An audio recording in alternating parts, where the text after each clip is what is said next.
আজকে আন্তর্জাতিক অপরাধ ট্রাইব্যুনাল 1-এ গুমের মামলার প্রথম যে গুমের মামলা সেটির বিচার কার্য শুরু হয়েছে এবং আজকে অভিযোগ গঠনের জন্য দিন নির্ধারিত ছিল।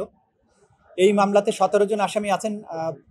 সাজাপ্রাপ্ত পলাতক আসামি শেখ হাসিনা সহ মোট 17 জন আসামি আছেন। তার মধ্যে আজকে 10 জন আদালতে উপস্থিত ছিলেন।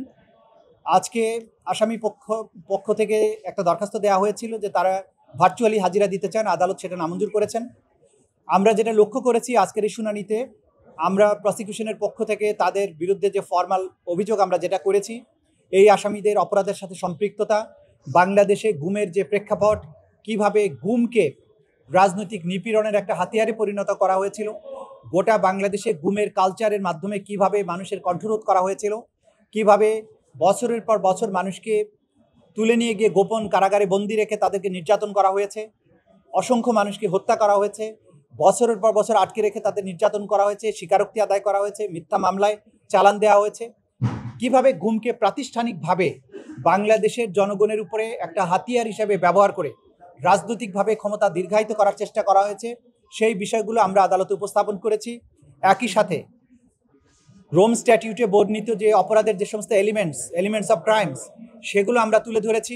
আমাদের ইন্টারন্যাশনাল ক্রাইমস ট্রাইব্যুনাল অ্যাক্টে বর্ণিত গুমের যে সমস্ত ব্যাপ্তি আছে, আইনগত উপাদান আছে, সেগুলো তুলে ধরেছি এবং আমরা বলেছি যে এই আসামিদের বিরুদ্ধে এই অভিযোগগুলো যথাযথ এবং এগুলোর পেছনে অনেক শক্তিশালী এভিডেন্স আছে। 4টি কাউন্টে তাদের বিরুদ্ধে অভিযোগ আমরা আনয়ন করেছি, তাদের বিরুদ্ধে অভিযোগ গঠনের জন্য আমরা প্রার্থনা করেছি। আসামি পক্ষ থেকে আজকে অনেকগুলো ডিসচার্জ আবেদন করা হয়েছিল, সেগুলো শুনানি তারা করেননি। তারা সময় চেয়েছেন তাদের প্রস্তুতির কথা বলে। আদালত তাদেরকে আগামী 14ই ডিসেম্বর পর্যন্ত সময় দিয়েছেন। 14ই ডিসেম্বর ওনাদের অংশটুকু আদালত শুনবেন। কিন্তু এর মধ্যে র্যাবের যে সমস্ত অফিসার এখানে আসামি হিসেবে আজকে হাজির আছেন, তাদের পক্ষ থেকে একটা আবেদন করা হয়েছিল যে তাদেরকে যেন ভার্চুয়ালি শুনানিতে অংশগ্রহণের সুযোগ দেওয়া হয়। আদালত সেটা নামঞ্জুর করেছেন।